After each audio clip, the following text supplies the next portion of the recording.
Good morning, everyone. Welcome to the 35th Annual Tennis Hall of Fame ceremony. Welcome to McKinnon Park, one of the most beautiful parks, we believe, in the whole Midwest. Would you agree? On behalf of the Hall and the steering committee, we want to thank you all for attending today. This is an exciting day. We have 3 new inductees into the Hall of Fame. And they happen to be West River. Anyone from West River here? That's pretty cool. Thank you. Thank you for traveling. We're excited to announce that this program is available in several social media platforms. And we have a professional photographer, videographer, and photographer here today, Bobby Peacock. Thank you, Bobby, for coming. I'm Katie Barnes, and I am your MC this year, and I'm honored again to have this honor. Over 35 years ago, sports writer John Egan, anyone remember John Egan? He was one of the best. For the Argus Leader, he had a vision. Why not recognize and award tennis excellence to players in the state of South Dakota? So a collective group of tennis enthusiasts, they met in 1989 and brainstormed about starting this South Dakota Tennis Hall of Fame. If you were part of that first meeting, there were a few of you and you're still present, would you please stand up for a round of applause? I see Terry Nielsen. I see Don Barnes. I see John Simcoe. And Jamie Vollen is already standing. Is there anyone else? Okay, gentlemen, stay standing. And who? Oh, Sandy. Oh my goodness, Sandy, stand up. Sandy Dunlap. My apologies. Stay standing, please. We currently now have, with the 3 new inductees today, there will be 80 total in the South Dakota Hall of Fame. All you Hall of Famers, including the new inductees, please stand. Let's see how many we have here today.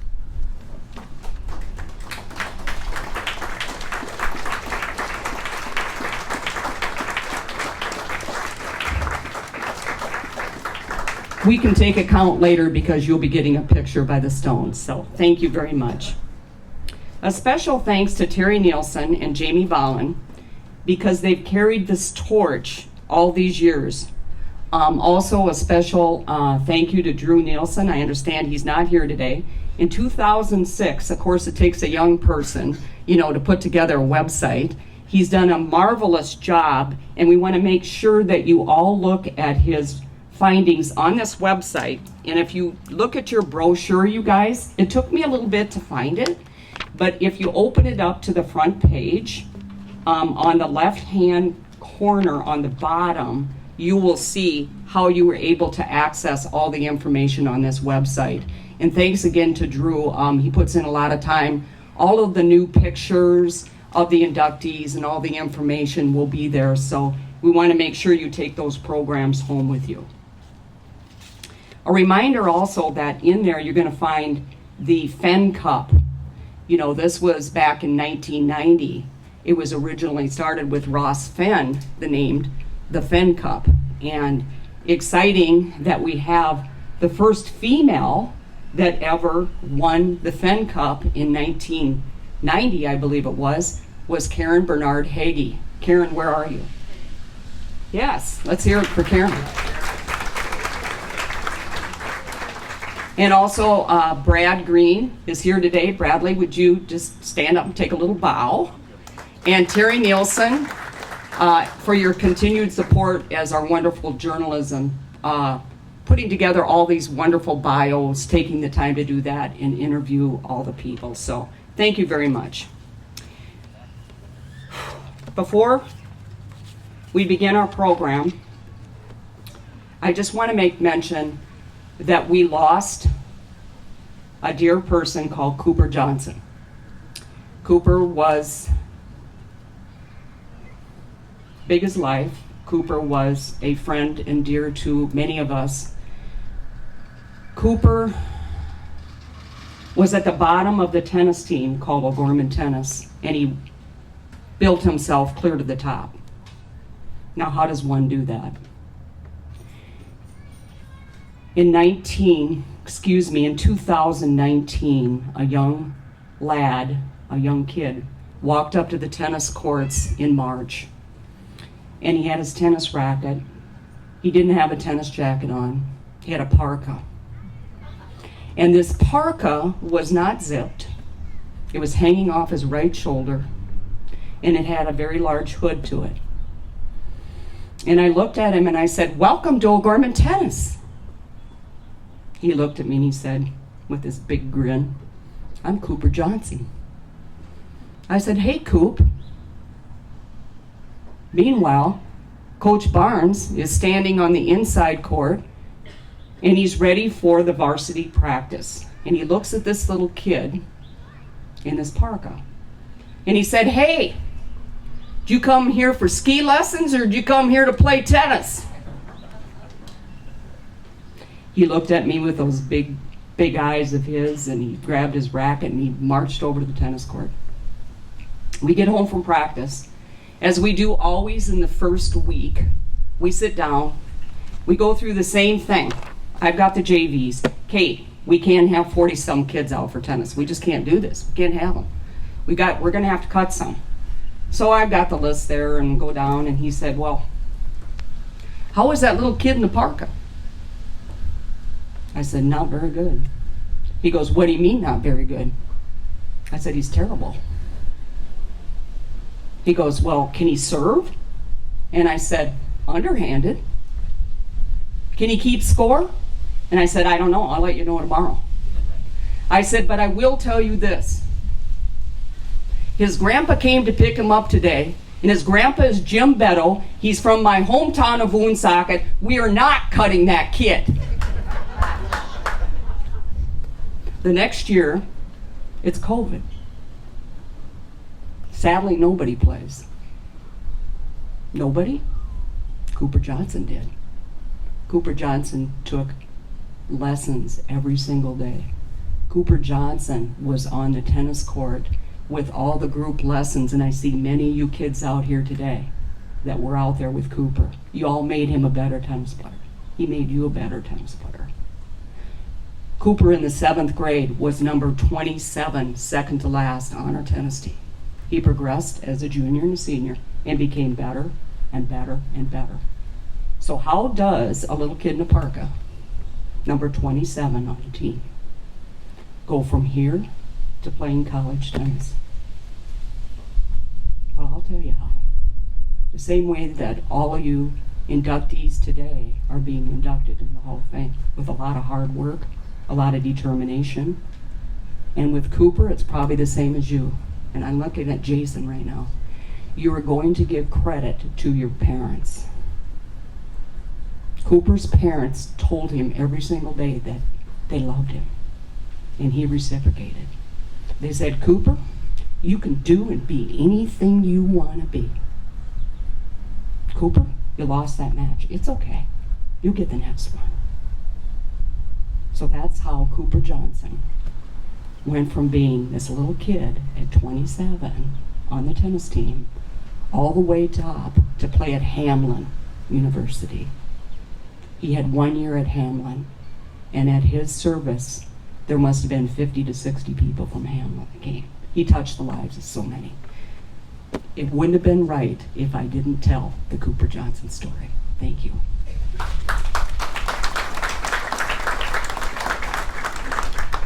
So on our program, we have the Don Greben. Did anybody here play tennis with Don Greben, for crying out loud? Raise your hand. Okay, all right. So I have never in my life seen a tennis player like Don Greben. He never moved. He didn't have to. I don't know. He just had a way of putting the spin on the ball and putting the ball where it needed to be. So in his honor, we have this tennis award. And the last couple years it's been given to, and many of you kids out there that are in high school are aware of the Max Biener Award. And so we, as a group, decided the Don Greben Award should go to these high school students. So this year, in the girls A, it was Ann Claire Wubish from Huron. In double A, it was Charlotte Crawford from Lincoln, who happens to be our little neighbor girl. Boys A, it was Mike Levine from St. Thomas More, and the boys double A is our very own Harold Meyer from Sioux Falls, Washington. So let's give them a round of applause.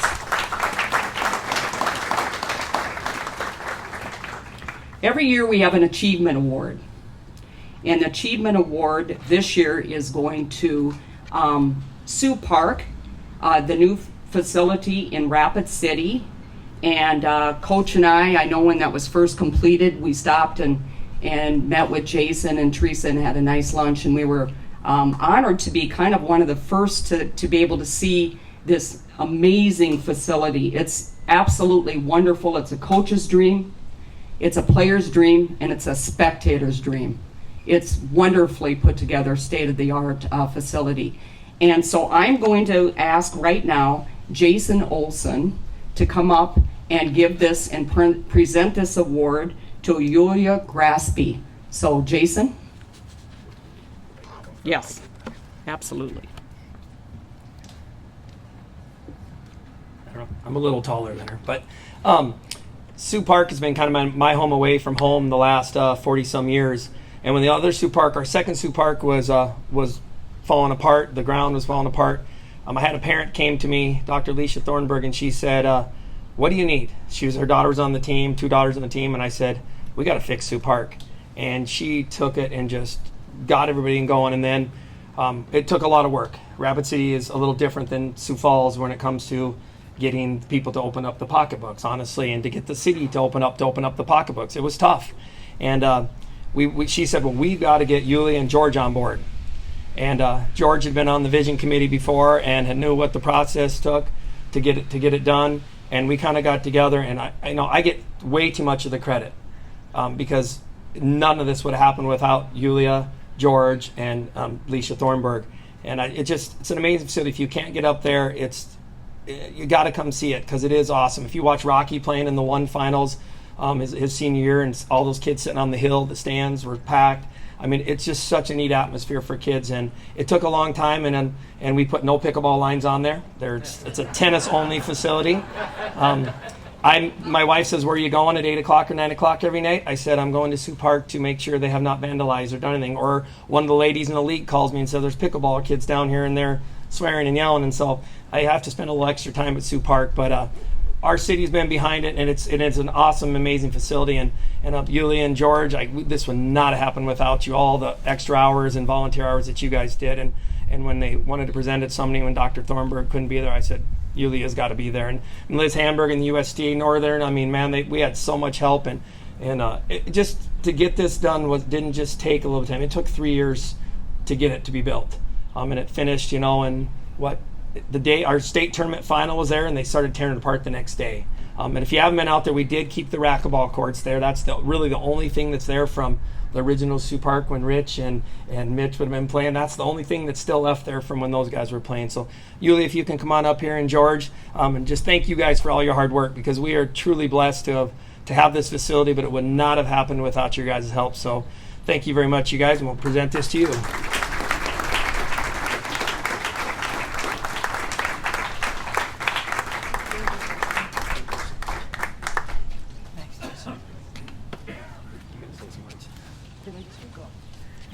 Wow, I was not prepared to speak today, but what do I say? My first tennis ball was hit on the Sioux Park tennis courts, and my first coach was Jason. I got 20 years later, I'm here as a volunteer helping to create this beautiful facility, but it took like a village. It's a teamwork, it's a love to tennis, it's a community love to tennis, and I'm just thankful to Rapid City community and all people involved for this beautiful facility. We enjoyed it every day, every night. Thank you for all, George. Thank you, and I can't remember everybody, but Liz Hamburg and Dr. Alicia Scott, and of course, without Jason, when we were in front of the city council and we're asking for $3 million, they're looking at us, and then Jason stood up and said, that Jason. He's been there. He's an honor.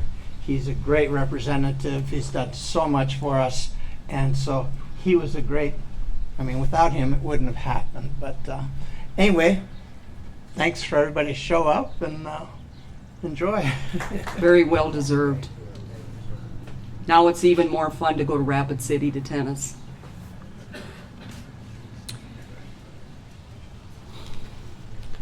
So now, our new inductees into the Hall of Fame. And the first one we're going to talk about is Jason Olson. And I want to just say a couple words first. So Coach and I have had the privilege and the honor of coaching against Jason and his Raiders for years.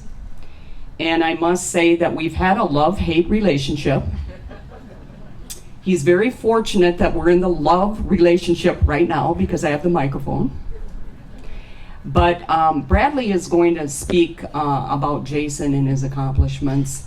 But I just want to just say that in all the years, Coach started in 1972, so you can imagine how many coaches have gone before him. But I'd like to say that there are very few like Jason who would dedicate the amount of time and effort and what he does for these kids traveling across the state is unbelievable, really. I just can't really think of anybody else that would do that. And not just do it, but do it right. That's the main thing. So, Jason, very well deserved. Congratulations. Now I'm going to ask Bradley, the Washington Warrior, to come forward and share with us a little bit about Jason. Thanks, Brad.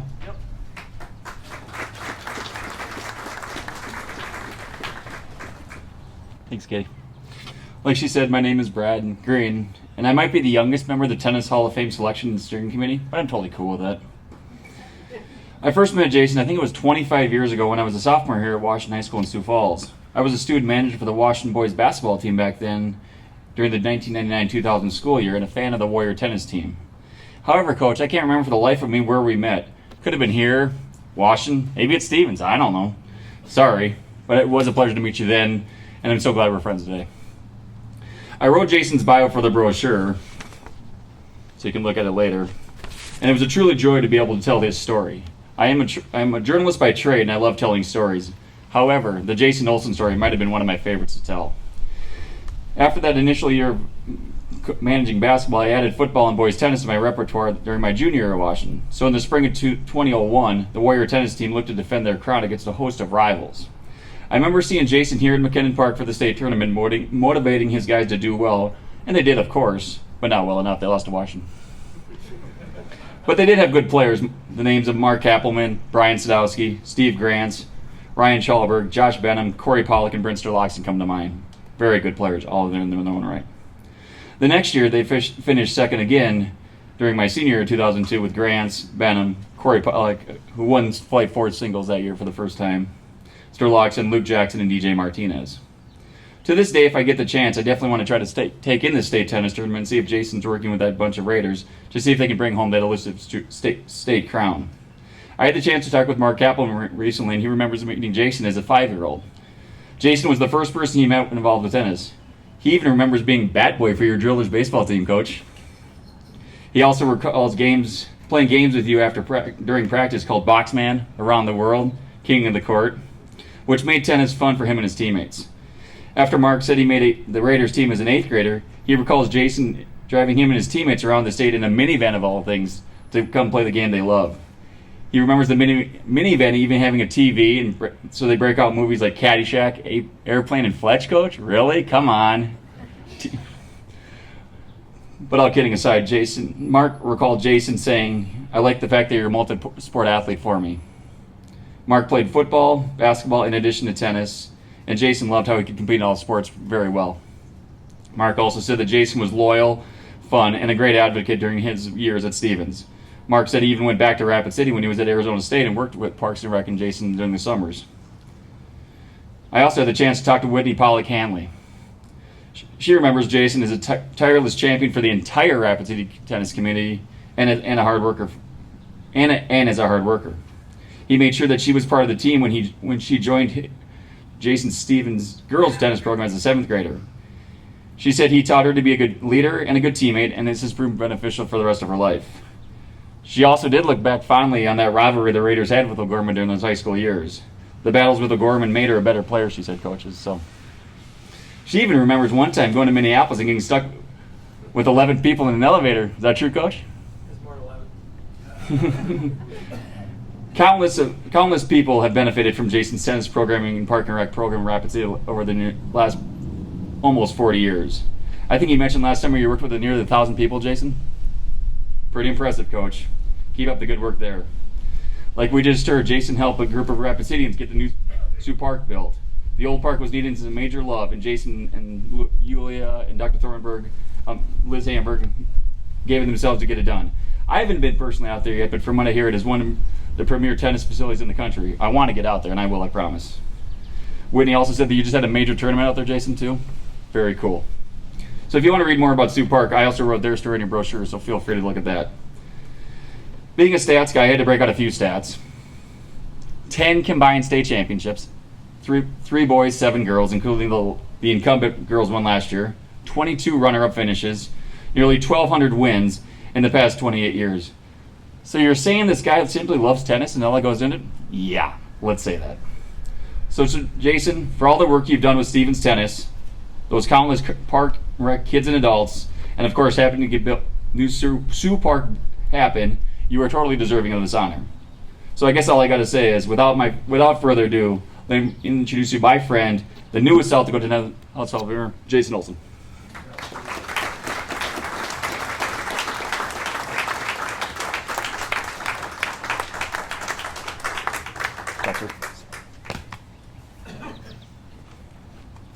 When Kate told me I had 5 minutes, my players would say, "God, I would love it if you only had 5 minutes." I first of all have to thank the Hall of Fame committee because this has been an honor. Since I started coaching, I would come over always and look at that wonderful little trophy plaque over there and see the names on there. Never did I imagine that I would be in this situation.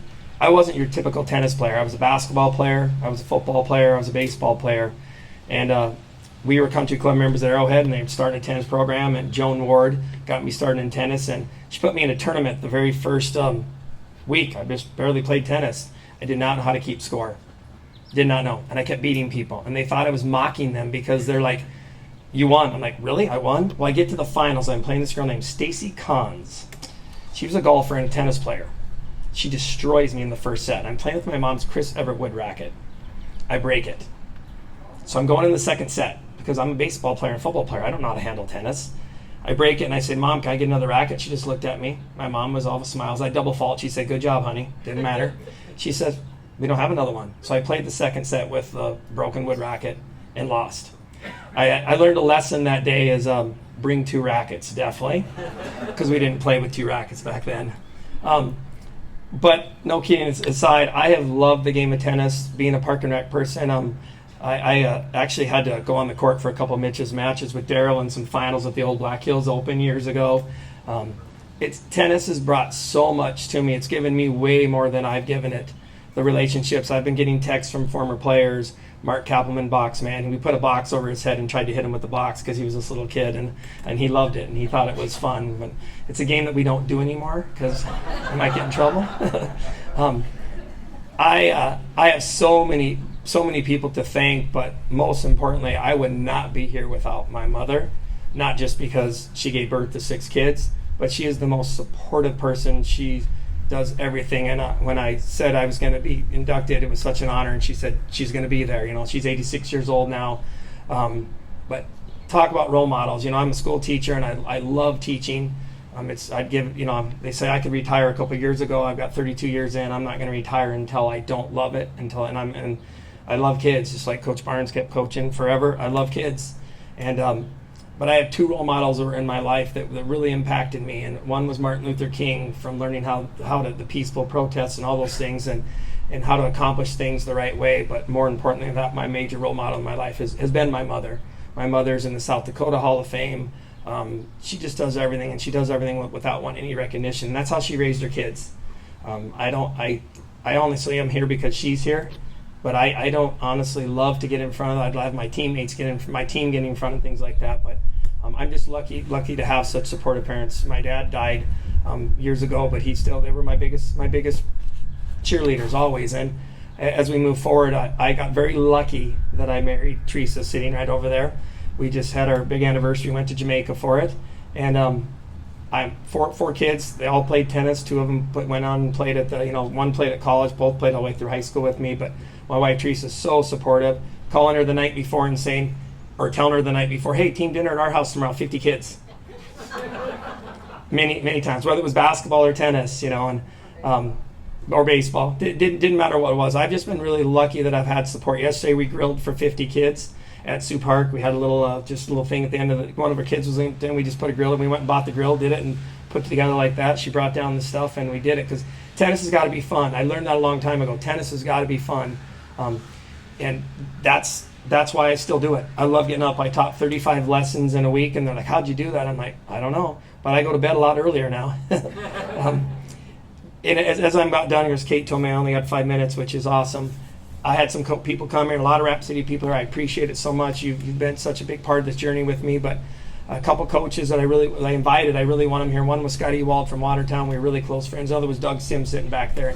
Doug Sims mentored me as a young coach, coaching at Madison, and he really mentored me and taught me what character and what it meant. Like no matter what the situation, whether you lost a close match, whether you won a close match, it didn't matter. And Doug doesn't remember this story, but I had two girls that were pretty good later in life. One was named Sydney Moyle, and the name was Taylor Messenger. Sydney played in every single final of her career except one. She only won one, but she got to 11 finals out of 12 in her career in singles and doubles. And it was her senior year in doubles. They were playing a really good Roosevelt team, and the ball was out of bounds. It was out. Doug was standing right on the line. He saw it was out.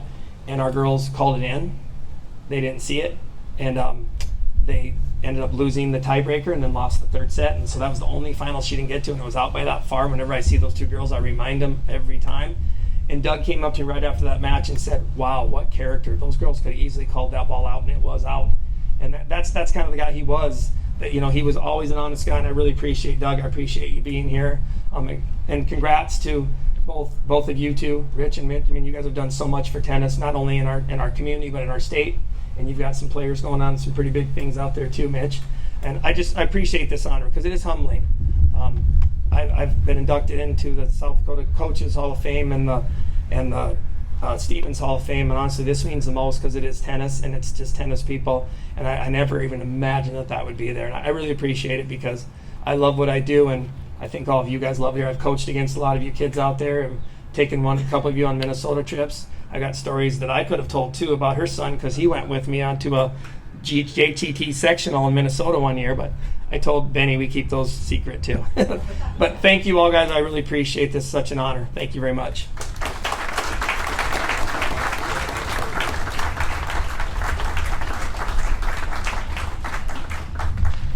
Congratulations again to Coach Jason Olson from Rapid City Stevens.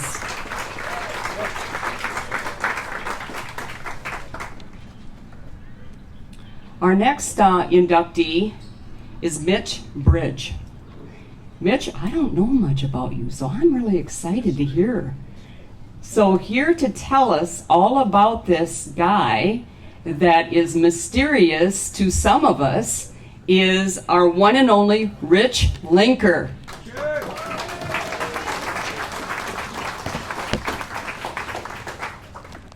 This is the easiest speech you will ever have because this is wow. This guy's unbelievable. When he was 16 years old, I was at West Hills in Portland, and I brought him up from LA. We were working with a kid that was top 5 in the nation, E.C. Morgan. And Mitchie came up and he beat him that day. And I thought to myself, the kid from Cleveland Street is really good. He really came on. There are a group of us today that were at Donnie Ward's house 2 years ago in Rapid City, and we were having a fireside chat. And I looked at Mitch and I said, "Tell me something that I don't know about you." Mitch is humble. He's quiet, reserved. He doesn't brag.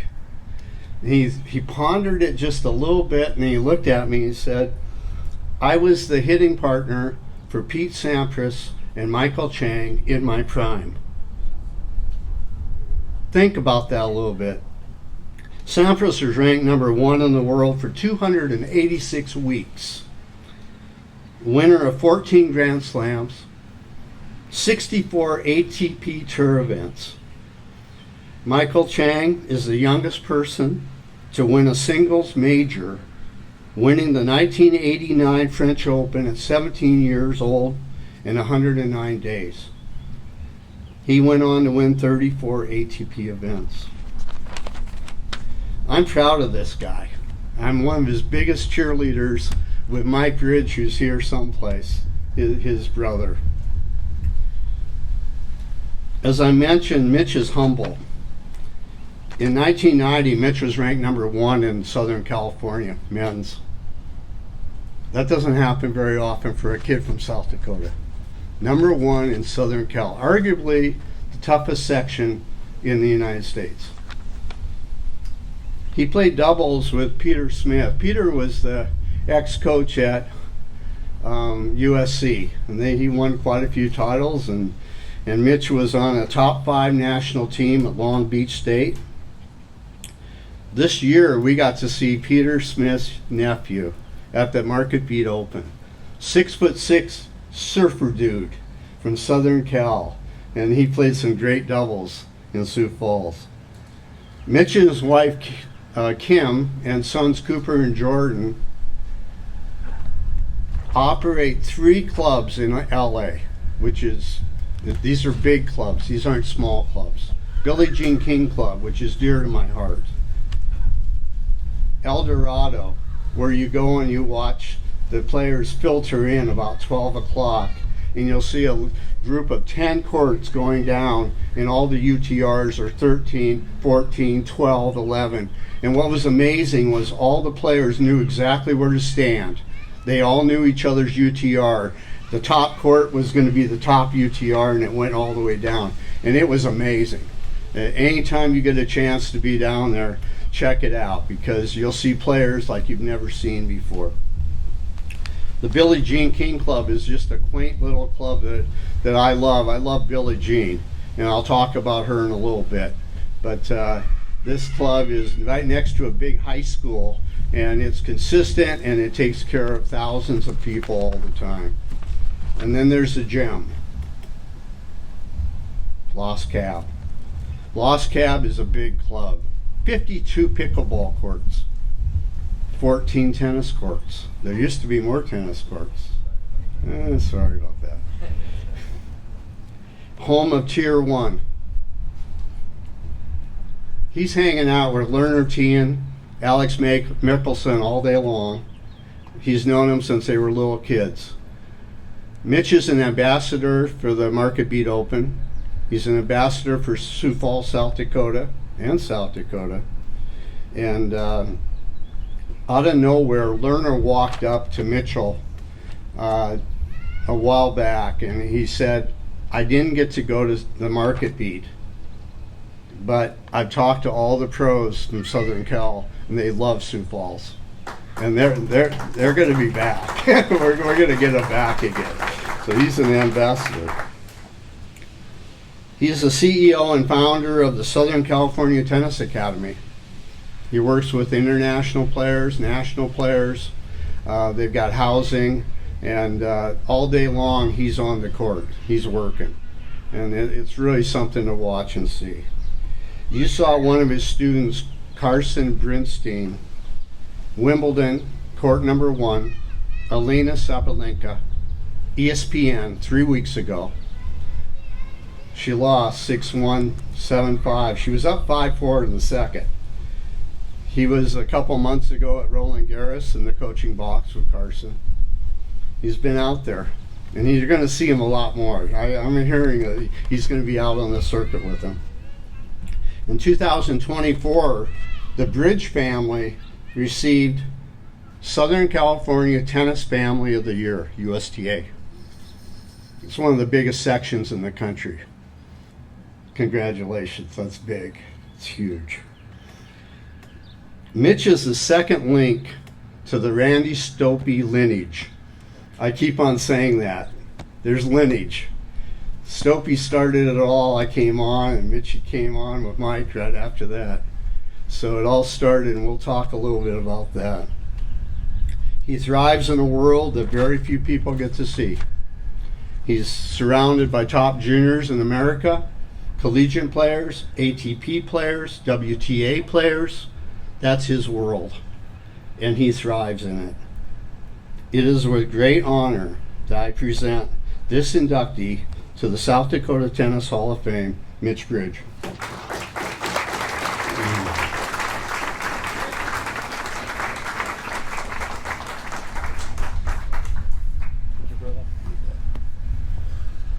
Well, that's a little much. Sorry if this is long. Tried not to be. Thank you, Rich, for that great intro. Coach Rich taught me my first lessons, and he has been an excellent friend and mentor my whole career. I idolized he and my brother Mike, who's somewhere out here. Growing up, they inspired me to play tennis. Mike and Rich caught the wave that Coach Randy, the godfather over there, started.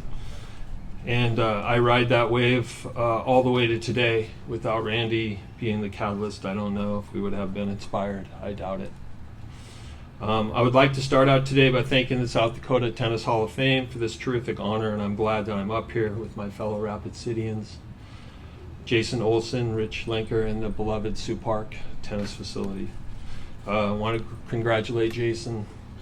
He's done such a terrific job in Rapid with Sioux Park and with Park and Rec and with Stevens and all the stuff that he's carried over the years. So congratulations to you.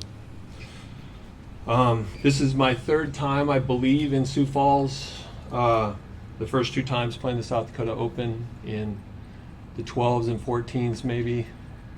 I want to congratulate this city on having national tennis relevance with that Market Beat Challenger, and then so many national points tournaments. I think I'll be out here bringing kids to try to poach some level 4 points over there at match point here before too long. One of my most impactful memories traveling to this side of the state is with my brother Mike, driving myself, my sister, and he to Aberdeen for the CC Lee tournament. I think I was 10. I mean, we mowed lawns and made some money to pay for the entry fee and the gas and lunch money. We slept in a van. I'm not sure whose van that was, Mike. I can't imagine he owned a van at 17, but I was 10. My sister was 12, and he was 17, and it was a blast. I lost to Stevie Ross in the finals of the 10s, and then I made the quarters of the 12s, and besides the tears after the 10s final, I was thrilled to play traveling tournaments, and it kind of started me on my journey. From the first time I started making contact with the ball, the pop and feel of the ball off the strings of those wooden rackets, and the scent of new can of balls all made me fall in love with this amazing sport. Also, I was transfixed to the sport because I was hell-bent on trying to hit the ball better and figure the game out. It became an obsession. I wanted to own it instead of being at its mercy. I'm still to this day trying constantly to unravel the secrets to hitting a better ball. I've made a career out of that, helping young players get through barriers that are both technical and mental.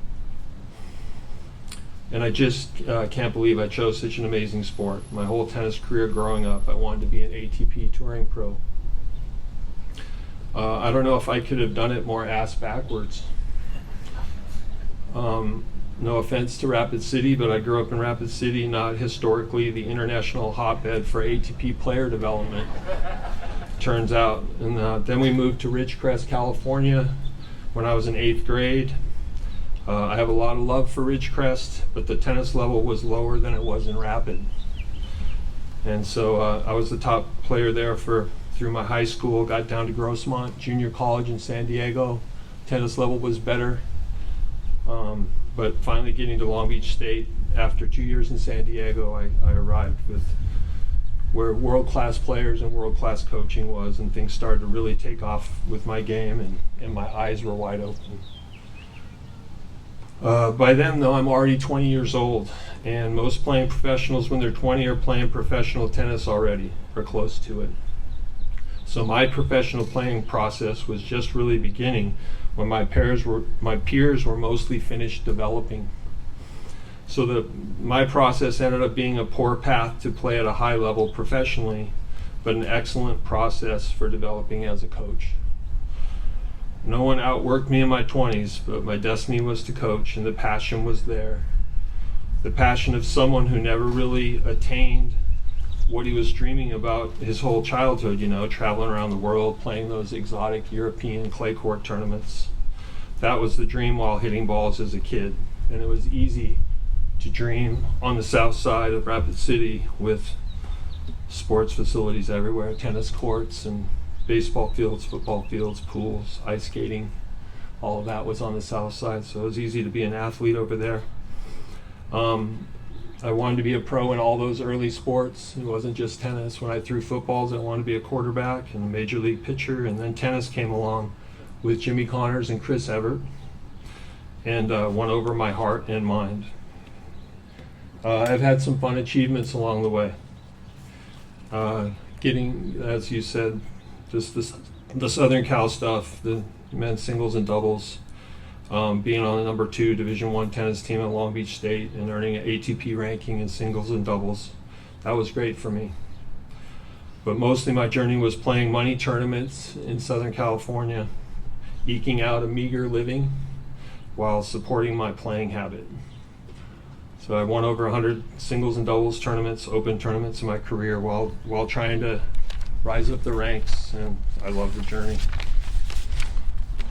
I continued to improve after college because of a voracious appetite to get better, and with the help of some great coaches that I spent a couple years with each in my 20s.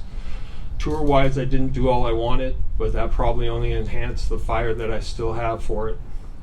Anything development related, trying to help players move up, trying to help these young people with their journeys is still my favorite thing, essentially providing my players what I didn't have coming up.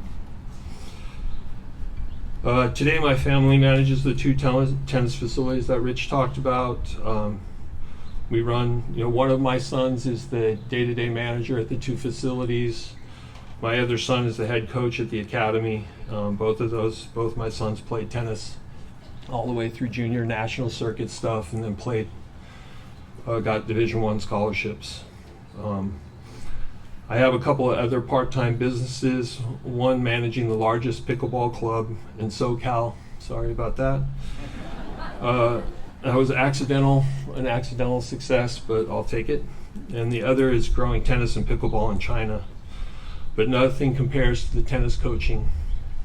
What makes me feel old at the end of each day is what keeps me young, hitting with kids, and the passion of bringing it every day on their journeys. They're all trying to get better, way better than the current level. So the pressure's on for both of us, and for the whole academy and the coaches, to help elevate everyone into fulfilling their dreams, which for the most part are collegiate dreams. We promote college tennis even for players on a professional path, with players attending all levels of universities, but also all of the Ivies, Stanford, USC, UCLA, and other top schools. 2 of my students have played significant roles in winning the National Division I team championships. So I'm thrilled to be doing what I'm doing. I fight to stay on the court, not to get off the court. It's been an awesome journey in tennis. I can't believe I chose such a terrific sport. Maybe it chose me, I don't know. I do know it takes a village, and I have an extensive thank you list, so bear with me because I'm definitely past my time already. But chronologically, I had good parental support. My parents were always supporting me. My brother Mike, who is here today, brought me into the sport, and I followed everything he was doing, and he happened to be playing tennis, and it was the tennis boom in the early 70s. All the courts were packed, so I started playing tennis like everyone else was.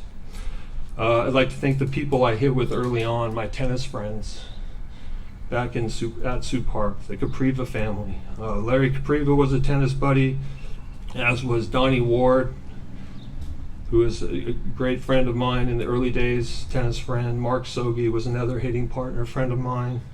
The Pollock family, Duke Pollock was someone I looked up to and chased to try to reach his level. And what a great, outstanding family the Pollocks are. I want to thank Carol Strand, a gentleman who just seemed to appear at the courts, and we'd hit for like an hour nonstop, and I just remember doing that many times. Ron Woods, terrific photographer and writer for the Rapid City Journal. Sorry.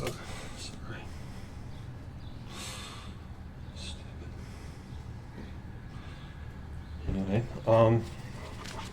he had a big impact on me, and he took a few pictures, landed on the front of the sports page, 3 big photos, and even though I was 10, my humongous ego took that and ran with it, and I think that was a huge part of me choosing tennis over the other sports. My coaches coming through, I started taking regular lessons in coaching when I was 19, which is also part of that ass backwards comment I made earlier. But Powell Blankenship, Larry Easley, Phil Dent, and Daniel Upton, I wouldn't have my coaching or playing career without learning from these masters of the game. You guys showed me, or just showed an interest in me, and gave me your time and your wisdom, and I'm greatly appreciative. Thank you to my wife, Kim. 43 years we've been together. She's been super supportive. She runs the back end of the business, so I get all the credit and accolades. So she's been there the whole time, and once again, thank you, South Dakota Tennis Hall of Fame, for this award. I'm proud to be on that plaque and be from South Dakota.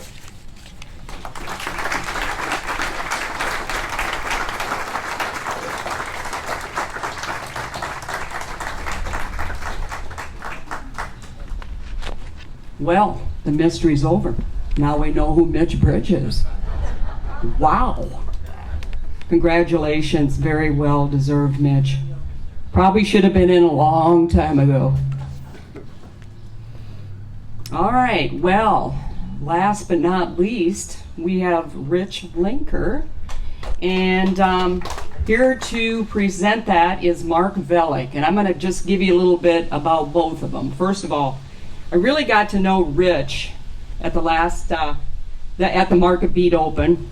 And he was head of all of the seating arrangements and everything. So I was honored to have my little t-shirt on and try to tell people where their seats are and this and that. But what I really loved, as much as I did watching the tennis, truly, was talking to this guy. And I really got to know Rich and what a great guy he is and what he's done for the sport of tennis. But what I really love about Rich is you don't have to Google anything about tennis. Just go to his Facebook page and you will know everything you need to know. Pictures and all. So thank you so much for that. I mean, and you're not even getting paid. That's amazing. So, but anyway, just quickly, Mark Velick. I am proud to be a board member at that beautiful Huther Family Match Point Center, of which we now have 10 indoor tennis courts. Is that fabulous? Not only has Mark Velick done an amazing job in all the fundraising and making sure that this happens, but whoever thought that Sioux Falls, South Dakota would be hosting an ATP tennis tournament, the Market Beat Open. I remember when we first talked about it and we were sitting there and I thought it was a dream, honestly, I really did. And then you start looking at, no one has any idea what this takes to put on a tournament like this until you sit down and you're actually in a meeting. I swear there is not one person that I know that could have really pulled this off and did it in the manner where we have been chosen and selected to be the best ever to host a tournament like this. This guy's name, the director at Match Point, is Mark Velick, and only Mark could do it. Mark, come forward. Thanks.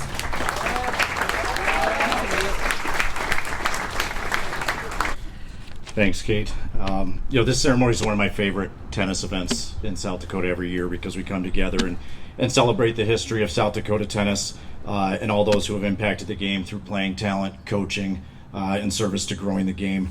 This is my 4th consecutive year speaking at this ceremony, but every time before it was coming before you to ask for money for the facility expansion or accept money for the facility expansion or ask for sponsorship dollars for the Market Beat Open. But this year I get to be part of the real show and introduce someone who's really special to me in the whole Heather Family Match Point family in Coach Richard Lanker.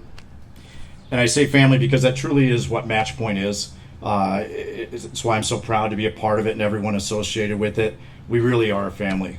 And at the core of every family, as we all know, is a proud grandpa.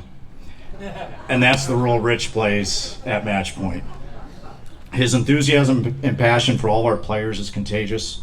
His years of experience as a coach and developing players has made him an exceptional mentor to our coaching staff. A master of punctuality, often known to arrive 2 hours before his first lesson. He's also a social media savant, making him one of our biggest cheerleaders on the airwaves. Rich was general manager of the Portland World Team Tennis team in the 1980s, and his prior experience working in the professional tennis space made him an invaluable resource for me as we plan the inaugural Market Beat Open ATP Tour event this year. And that reminds me, while I have the mic, I have to try and sell you something. Market Beat Open ticket pre-sale is going on this weekend, so make sure you go to marketbeatopen.com, get your tickets so you can come out in the fall and join us for just an incredible week of professional tennis. So the pre-sale runs through Sunday night, so be sure to get your week-long tickets for that. So now back to Rich Lanker. Rich was a member of some of the strongest teams in Rapid City Central High School history, playing alongside fellow Hall of Famer Darryl Pollock. He went on to play collegiate tennis on scholarship at Portland University, and it was out west where he began his coaching career at West Hills Racket Club in Portland. Rich was twice named USTA Pacific Northwest Section Pro of the Year while working in Oregon. As a coach, Rich has an incredible ability to dissect a match and clearly and concisely present a strategy to a player. His enthusiasm for tennis and his players makes him a great motivator during competition. But what I respect most about Rich is how his only focus is what's best for the player, not himself. I've never been around a coach who has leaned on the talents of those around him to help his players more. I can't tell you how many times he has developed a young player with us in short time and come to the staff and say, Yulia, I need you to work with her on point play. You can give her that better than me. Or Mark, I know you're busy, but I need you to find a spot for her. She's on the right path, she's all in. She needs technical cleanup, and you're as good as it gets with technique. You need to work with her. I'll handle everything else, but I need your help with the technique. Or Joe, I'll keep working with him on his serve, but I need you to take him on and work on his ground strokes. He struggles with his backhand. You're the best with backhands. I need you to take him on. This is how Rich operates. It's player first. It's selfless. It's called coaching. Rich, you've been at it so long, I'm not sure how much you've actually learned from me. But I want to leave you with this one lesson in truth. And that is success is measured by when the ones closest to you love and respect you the most. Rich, on behalf of myself and the whole Match Point staff, know that we love you. We are so proud of you for this achievement. And it's my great honor to introduce into the South Dakota Tennis Hall of Fame, Coach Richard Lanker.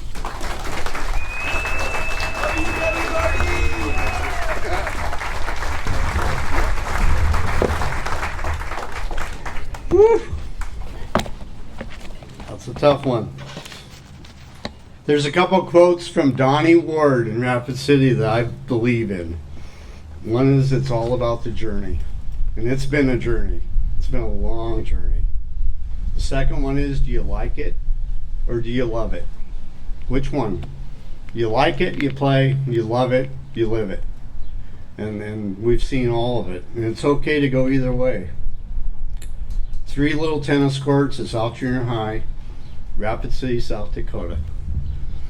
My brother had just died of a car wreck.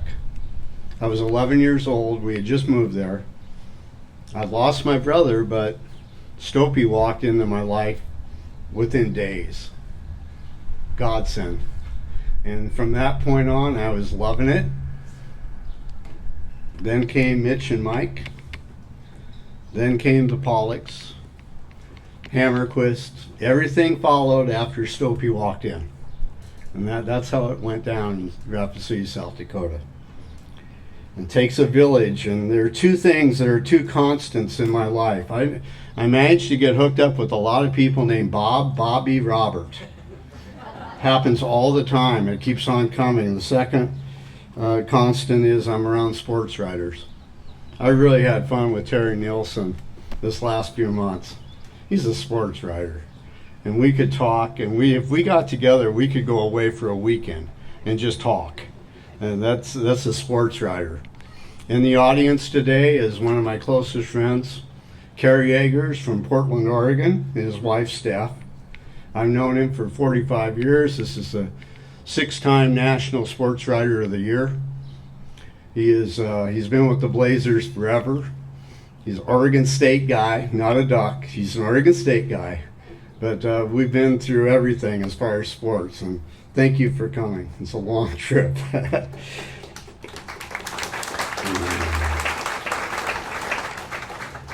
As a 12-year-old, I played my first big match.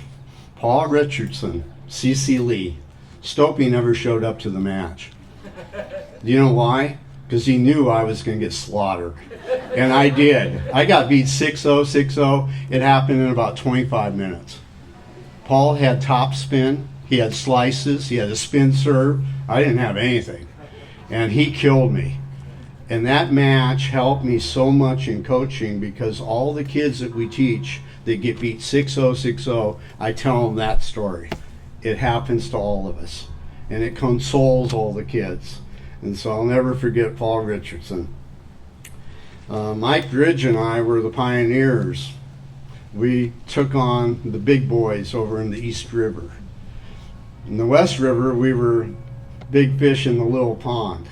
We quickly became little fish in the big pond. A couple years later, Stopey set me up with my first Bobby Clayton. Lived about a block over there. So I spent most of my time at McKinnon Park. If I wasn't at McKinnon Park with Bobby, we were usually in Minneapolis. The Helgesons, the Wheatons, Howard Schoenfield, the legend. Those were the kids that beat us up, and they beat us up good. But you took a step forward, and you took a couple steps back, and you kept on fighting. It taught you. It was tennis by day, poker by night. The Cleveland kids, Mike and I, we didn't have a lot. But we had a loaf of bread, a jar of peanut butter, and a jar of Tang. That's what we were going to live on during that tournament. Our job was to go over to the Vollen house, which I was at just recently, and go down in the basement and try to take $2.50 from the other kids in Sioux Falls and Minneapolis. Why $2.50, you ask? Walt and Mary's buffet. All the chicken and potatoes you could eat. And that was what we tried to do every night. $2.50.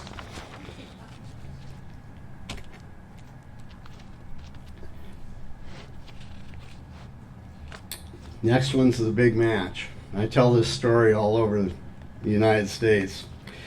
I always tell my students to hang in there. You never know what's going to happen. Jason, this happened before your time.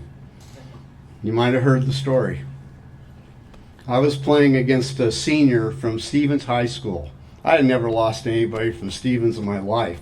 I was down 2-9. It was a 10-game set. I was toast. Senior was having a good day. I was in trouble. Out of nowhere, he was serving for the match.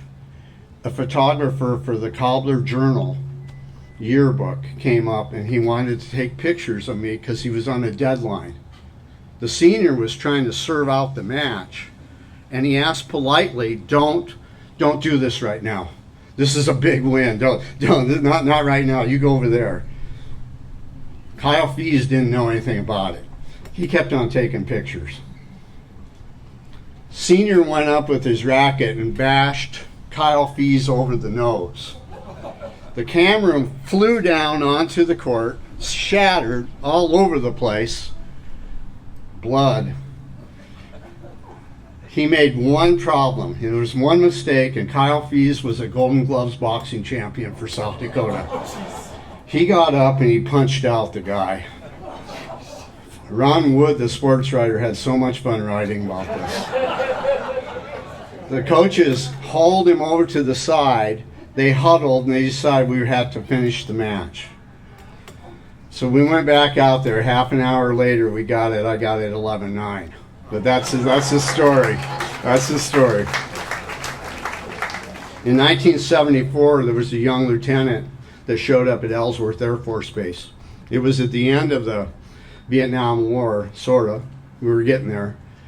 Bernie McGuire was the head tennis pro at Florida, Orlando Tennis Center. And he had big wins. He was a player. He didn't have anybody to hit with. So he started taking me out there every night to a converted hangar that was right next to the airplane landing and takeoff strip for the B-52 bombers. B-52 bombers would take off and drop their load in Vietnam, come back again. So all day long we were watching this thing go on next to us. We had earplugs in, we had gloves because there was no heating, and Bernie and I would sit there and hit every night. It was tough on me because to get into Ellsworth, security was high, and it should have been. 2 German shepherds every night sniffing me, just drawling every night. You knew you were going to go through this. You walked in there and these German shepherds came up and they started looking at you, and we would get through there and play. Bernie was a dear friend. He introduced me to Florida tennis. He introduced me to clay courts. He teamed with Randy Stopey, and in 1975 they were number 1 in doubles in the northern section. So that was a godsend again. It came at me. Stopey and I had a lot of adventures. Stopes, you remember June 10th, 1972? Okay, so we were at a tournament someplace. I think it was Sioux Falls, but it could have been Brookings. I can't remember. He doesn't remember either. He woke me up in the early morning. He said, "There's a flood in Rapid City. It doesn't look good, and we need to go home." So we got into his little Volvo, and he was going 100, 110 across the state. And it was okay, because everybody else was going 100 and 110 too. We got outside of Wall, South Dakota. The engine blew up. Smoke billowing way out. We jumped out of the car. We watched this car sputter to an end, and then we hitchhiked in. That was that. Do you remember May 18th, 1980? May 18th, we were running a tournament in West Hills Racket Club in Portland. And we were on the first day. 542 kids from around America. 40 kids, there were 40 matches an hour. We were all scheduled out, we were good. All of a sudden ash started coming down on us. Mount St. Helens had just blown. And I'm thinking to myself, are you kidding me? Are you kidding me? And I remember going into a back room with Reva, Randy, and myself, and we looked at each other. And we said, are we going to do this or not? Everybody had been there. So we lined up 30 indoor courts. Vancouver, Washington, Gresham, Portland, Beaverton. And we ran that tournament. We got it done. World Tennis Magazine had fun with that one. They wrote about that one. 1982, I ran a competition between Gordon Cup, senior competition, United States versus Canada. And I met another Bobby. This was a fun Bobby. This guy was fun. Bobby Riggs. And Bobby Riggs, I got to know really, really well. And he would come up about every 2 months from LA. And he would line up 2, what he called pigeons. I got to play with Bobby against the 2 players. And Bobby would look at me and say, win the first set, keep it close. I can do that. Second set, he would look at me and say, lose the set, keep it close. We did that. He would set the bet. And then he'd say, and this is the same thing Stopey told me, stay over there on the alley. Third set, just let me take care of it, because if he flew across, I was going to get hit.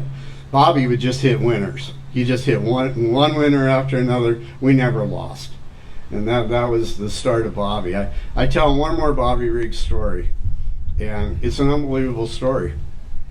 In 1939, a young 21-year-old amateur from Southern California named Bobby Riggs walks into a bookie at Wimbledon right before the tournament.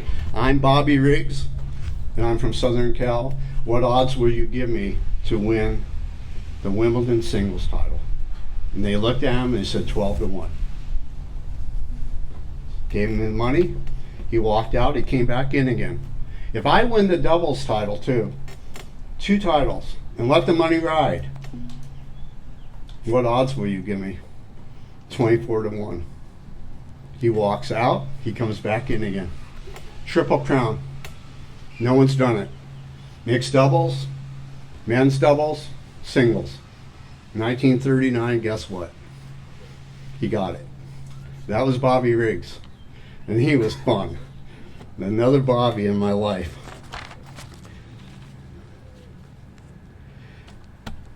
In 1988, I get a call from Jerome Koberg in New York. Jerome Koberg developed a business concept called the leverage buyout. He was going to be the owner for the Portland Panthers, World Team Tennis. And he called me up and he says, "Do you want to be general manager?" And I said, "Yeah, I could do this." And so he lined it up, and boy, was it something. It was unbelievable. My coach was Coach Mike DePalmer.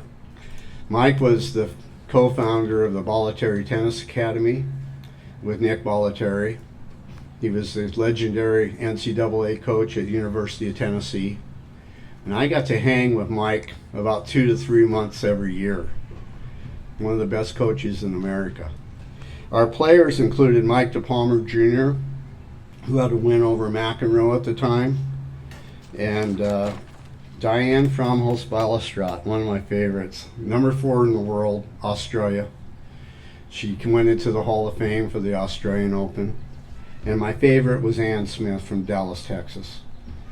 Ann Smith played with Martina Navratilova and won many, many Grand Slams, but she had the best volleys in the world. And can you imagine a kid from Cleveland Street getting to be around these people for a couple months every year and just soaking it in? You saw the best of the best, and you analyzed everything, and it was so much fun. One more thing, the owner of the league was Billie Jean King. I got to be with Billie Jean a lot. I got to know her very well. I'll tell you one story about her. Billie Jean was raising money for kids at the Marriott Champions Bar in Portland. We had about 250 people there, and Billie Jean and I were there, and I had a bank of TVs. It was a sports bar, and I looked at Billie Jean and I said, "Billie, a friend of yours stopped by the other day. He left you a message." Channel 2 had come out and interviewed Bobby Riggs. Bobby came on and said, "Billie Jean, I can beat you now. I've been taking my vitamins. I'm ready to go. I can beat you now. I want another match. I want a rematch." And I looked over at Billie Jean. She was standing right there in her tears. What Billie Jean and Bobby did for tennis in the world, it was the highest watched sports event in the history of mankind that year, 1973, I believe, at the Houston Astrodome. Unbelievable. So the kid from Cleveland Street got to hang with some of the big boys. My passion is junior tennis. There was a kid named Travis, and I take no credit for Travis. I didn't have anything to do with how good he got, but he was hanging on the side of the court. He was 9 years old, and I had all the 12 and 14-year-olds that were the best in the Pacific Northwest. They would all go play D1 at a major school. Travis was chomping at the bit, 9 years old, just looking at me. And I said, "Travis, get out here." 20 years later, I was at McCormick and Schmidt's, and Travis was there. And he walked up to me and said, "Do you remember when you said to me, 'Travis, get out here'?" And I said, "I haven't forgotten it." Travis went on to win a national championship at Georgia, He went on the ATP tour and he won a Grand Slam mixed doubles title with Carly Gullickson in 2009. You never know. You don't set limits on the kids. You never know. But I take no credit for Travis. The other one is here today, my son Lee. Tell a little about junior tennis. We started him when he was 4. By the time he was 7 or 8, he was a veteran. He had already played the Northwest Circuit when he was playing 9 and 10. And we got to a tournament in Tacoma, Washington. And he had to play against George Edwards. He'd never beaten George in his life. He beat him that day. He was in cloud 9. We took him back to the hotel, gave him some lunch, he took a nap. But he had kind of a tough match, the next match. Vasek Pospisil, Canada. 12 years old. Vasek was a player, true player. Lee beat him that day. Vasek went on to be number 25 in the world in the singles. He made over $7 million. And every time that Vasek would beat someone, I would call up Lee and say, Vasek just beat Murray. Murray's number 1 in the world. You have an indirect over Murray. So every time he beat somebody, it was an indirect. That was our joke. The reason I came to Match Point was Joe Sawatsky. Joe and I worked together in Rapid City. Joe took the head pro job over here, and it made sense. Joe's move made sense. My move made sense. Joe has assembled a teaching staff that's international. We now have about 7 pros, and they're very talented. And it's family. Like Mark said, it's family. We support each other, and it has really been fun watching them produce these players, and they're bringing them out left and right. Mark Valek, his leadership and guidance has given Match Point a reputation of excellence nationally. People go places now and they talk about Match Point. His ability to guide us through all this is unbelievable, and trying to put together this tournament is tough. There's a lot of stuff. There's a lot of moving elements. Mark handles it all. In 1984, we had a tournament called the Louisiana Pacific Invitational. There was a kid hitting next to me. I was standing there, and that kid was hitting these big, big serves. Big red-haired kid from Europe, making his debut in America. First tournament in America. All these big serves, it was like boom, boom. And I looked over and I said, jeez, this is unbelievable. He won that tournament, 16 years old. He beat Mel Purcell in the final. Then he won the Wimbledon singles title the next year, the youngest person ever to win it at 17 years old, Boris Becker from Germany. That's what I'm looking for here at the Market Beat Open. You never know who's going to show up here. That's what the fun part is. We saw Ethan Quinn. He went from 350. He's in the 60s right now. That was 9 months ago. He's going to be just continuing forward. Basaviretti out of Stanford started at 350 or so. He's now in the top 100. You don't know who's going to be here. And so we're looking forward to who's going to be here in 3 months. We're working on it. And that's I hope that you all take advantage of going out and watching it, because it's really something. You're right on top of the players. There's no venue in America like this. That seat that you're paying $30 a day for is going to go for $2,000 in California. So if you get a chance, come out and watch a day, because it really is worth your time. I would like to talk one more thing. There was one Hall of Famer at Match Point. Now there's 2, and this woman has been so fun to be with, Mignon Valen Schwebach, and I'm with her every day, and she makes me laugh, and I try to make her laugh, and she reminds me all the time is we are old, but we know stuff. and we tell that to them. We are old, but we know stuff. I would like to thank my family who have come in from all over the country and my friends for being with me today, and I would like to thank the Tennis Hall of Fame for this tremendous honor. Thank you.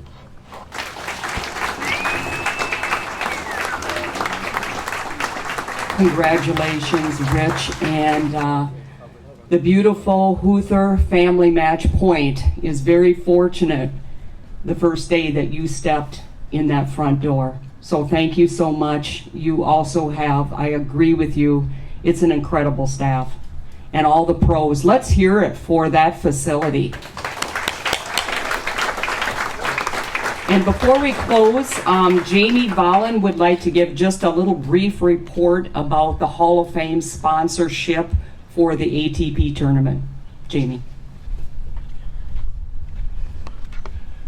Thanks, Kate. Golly gee whiz, this has really been fun, all the stories. So I applaud you, and I just wanted to really congratulate all the Hall of Fame winners. This last year, Huther Matchpoint hosted the first ever ATP tournament in South Dakota history, the Market Beat Open. Mark Valek, the tournament director, asked the South Dakota Tennis Hall of Fame to be a financial sponsor. As we are a not-for-profit organization, our only income comes from our annual distribution in August of every year from our South Dakota Tennis Hall of Fame endowment at the Sioux Falls Area Community Foundation. Thankfully, it covers all of our costs for the year, including our Love Serving Tennis grants, but really nothing more than that. So this ask from the Market Beat Open staff requires us to solicit charitable contributions from our Hall of Famers and friends of tennis. Gratefully, one of our Hall of Famers has stepped forward and will match dollar for dollar all contributions up to $1,000. So Terry and Drew Nielsen are our treasurer and secretary. So if you'd like to contribute, and just visit with them. Thank you in advance, and I already have my courtside box seats. Congratulations.